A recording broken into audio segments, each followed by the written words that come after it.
Know the top stories of the day. Understand the issues that matter. This is Manila Bulletin News on Web. Your quick rundown of top news in the country and around the world. Manila Bulletin, celebrating 120 years of timely stories and timeless truths. Be fully informed. Hi, I'm Barbie Atienza, and this is MB Now, and here are your news on web. Typhoon Rolly, with the international name Goni, continues to intensify as it moves towards the Luzon landmass on Friday before making its first landfall over the Aurora, Quezon area between Sunday night and Monday morning, according to Pag-asa.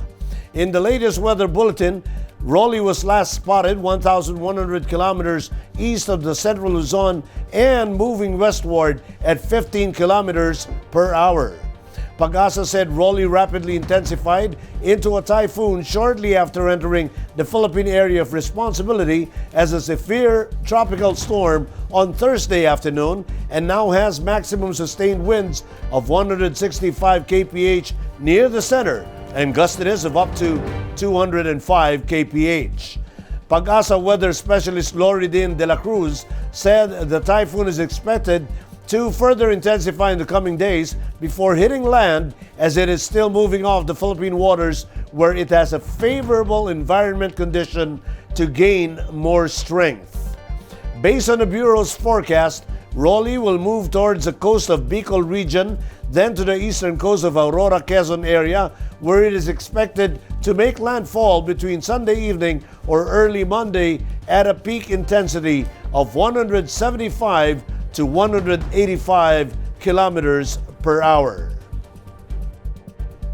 Malacanang issued a warning against those who are selling what is supposed to be a vaccine for COVID-19, saying there is a punishment for those who will sell drugs not approved by the Food and Drug Administration.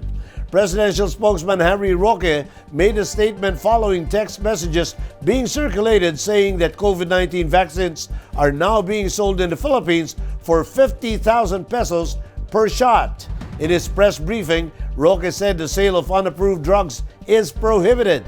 This month, President Duterte assured the public that he already has the funds for the purchase of COVID-19 vaccines. According to Malacanang, an initial 20 million Filipinos will get the vaccine for free.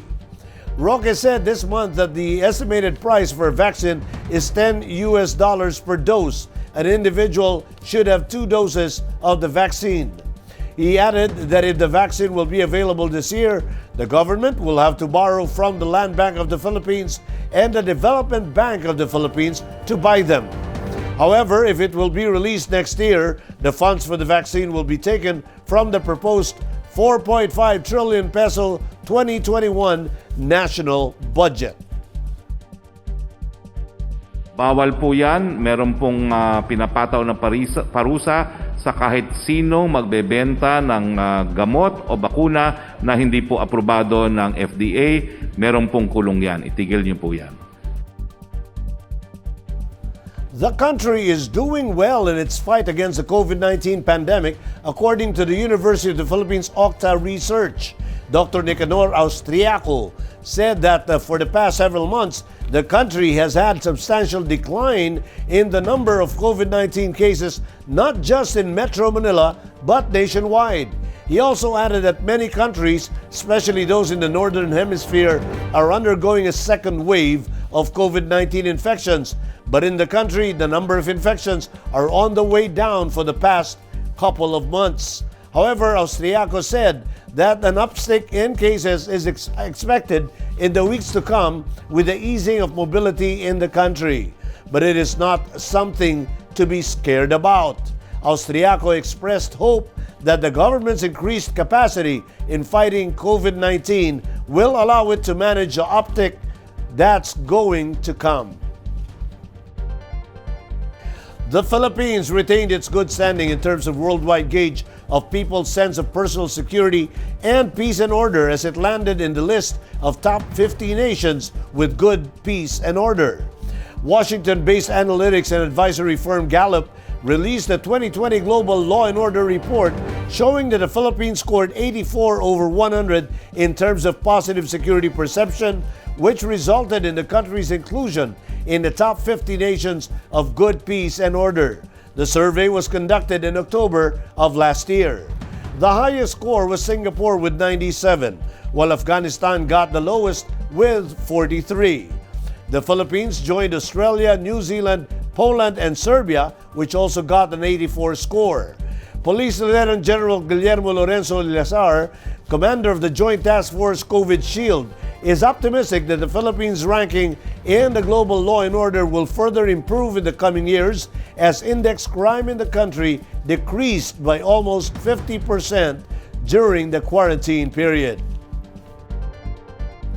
In Metro News, RFID sticker caravan will be held in Manila this weekend. 6 million pesos worth of Chinese medicines seized in a Makati clinic. And San Juan City inks pact to launch digital literacy program. More from this report. A radio frequency identification or RFID sticker caravan will be held at the Kartilya ng Katipunan near Manila City Hall in Ermita, Manila this weekend. The drive to RFID installation will be accommodating Class 1 vehicles or cars, sports utility vehicles, and passenger vans from 9 a.m. to 6 p.m. Motorists will be availing of the RFID stickers must only bring 200 pesos for the initial load. The project was done through a partnership between the Manila City Government and Department of Transportation. In a Facebook post on Thursday, Manila Mayor Francisco Isko Moreno Dumagoso said they support making all transactions at Expressway cashless and contactless as precaution amid the COVID-19 pandemic. Around 6 million worth of Chinese medicines were seized inside a condominium unit illegally operating as a clinic for Chinese nationals on Thursday night, according to Makati Police. Based on police report, policemen raided the clinic located at the 5th floor of a hotel on Mariano Street in Barangay Poblacion, Makati at around 6:30 p.m. Law enforcers found boxes of Chinese medicines inside the studio-type unit as well as used dextrose and syringes. The Makati Business Permit and Licensing Office said the clinic has no permit to operate at the condominium unit. Reports said most of the clinic's clients are Philippine offshore gaming operators or POGO workers. A digital literacy learning program that will introduce public school students to basic coding concepts and other computer science competencies will soon be implemented in San Juan City. San Juan Mayor Francisco Zamora on Tuesday signed a memorandum of agreement with the Ayala Foundation for the launching of the program in public schools in the city. The digital literacy program, which will be piloted in Pinaglabanan Elementary School, is also in partnership with the Department of Education Division of San Juan and Ortigas Land. Now here are the top news in other parts of the country. 21 health workers among 59 new COVID-19 cases over in Baguio City. No sailing policy up in Bicol region due to approaching typhoon. And Mayor Sara Duterte reimposes liquor ban in Davao City. Let's watch this report. 21 health workers were among the 59 new coronavirus disease cases recorded in Baguio City on Thursday, October 29. Of the new patients, 30 were detected through contact tracing and 21 through expanded testing that included the health workers, while 7 were symptomatic and 1 was discovered after a test conducted as a part of work requirements. As of October 29, the city posted a total of 2,054 confirmed cases, 651 active, 1,376 recoveries, and 27 deaths. The Bicol Regional Disaster Risk Reduction and Management Council has issued a memorandum on a no-sail policy for fisher folks due to the approaching typhoon. Fisher folks, especially those using small boats, are advised not to sail, including large fishing vessels that stay in the open sea for 2 or more days.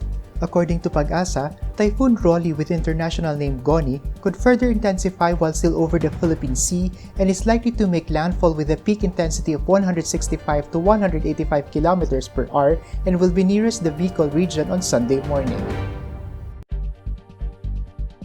A 24/7 liquor ban will be implemented in Davao City from November 2 until the end of the year after Mayor Sara Duterte noted that unbridled drinking sessions which expose people to highly infectious coronavirus disease.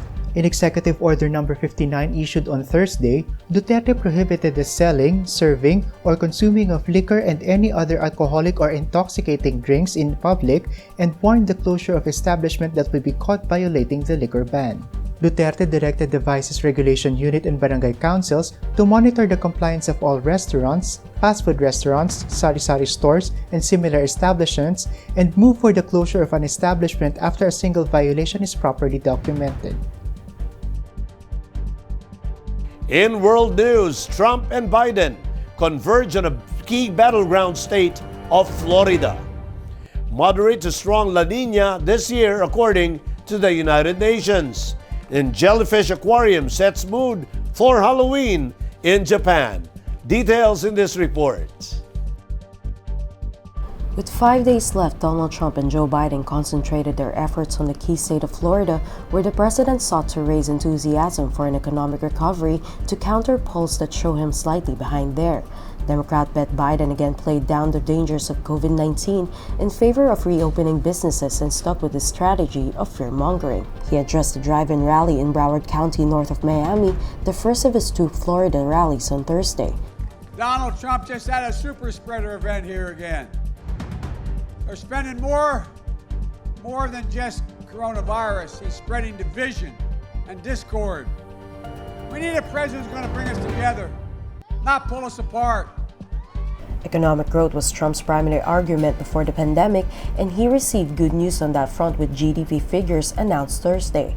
The data showed an annual rate of growth of 33.1% in the third quarter, a jaw-dropping statistic that reflected the fact that the economy is rebounding from such a low base. Thanks to our policies, America is experiencing the fastest and biggest recovery. We're having the best recovery anywhere in the world. No other country, small or large, is recovering like us.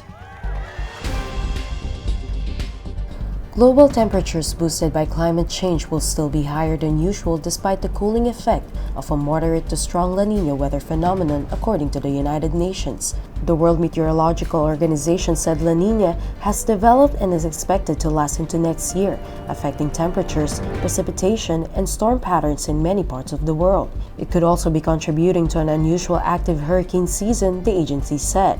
La Nina is considered a stormy sister of El Niño, which occurs every 2 to 7 years, when the prevailing trade winds that circulate surface water in the tropical Pacific start to weaken. Tokyo Sumida Aquarium attracts plenty of visitors to its spooky exhibit of Halloween jellyfish, which look like ghostly translucent figures floating in the water.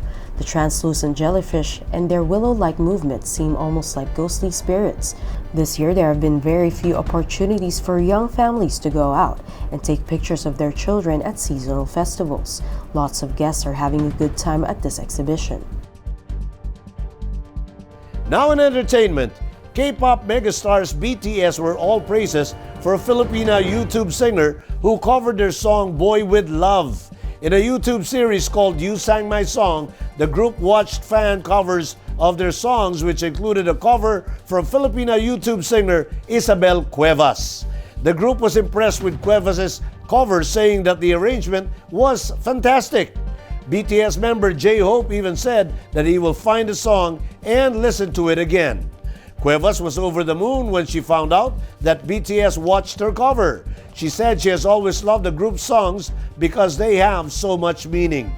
The Filipina YouTube singer also thanked the group for continuously inspiring and getting her through hard times in life.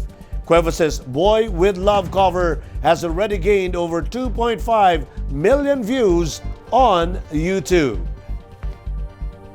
In sports, the PBA announced on Friday that it will postpone the staging of the Philippine Cup eliminations until concerned government agencies can craft new protocols inside the Clark bubble.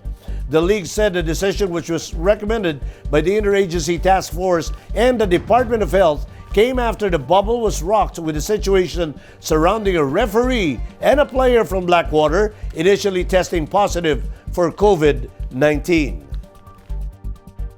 A special announcement for MB Sketchfest 2020 aspirants. The Manila Bulletin Sketchfest 2020 is extending its deadline for its exhibition category to November 6, 2020. the organizers of MB Sketchfest 2020 decided to extend the deadline to further accommodate entries, most especially those that are coming from the provinces and those that are still in transit to Manila. For more details, log on to sketchfest2020.mb.com.ph.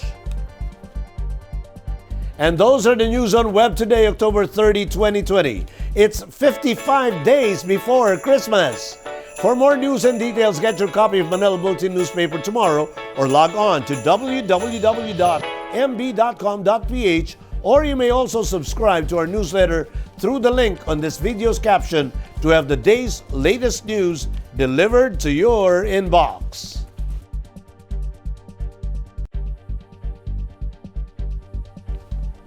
I am Barbie Atienza for Manila Bulletin, celebrating 120 years of timely stories and timeless truths. Join us again on Monday. This has been MB Now. Be fully informed.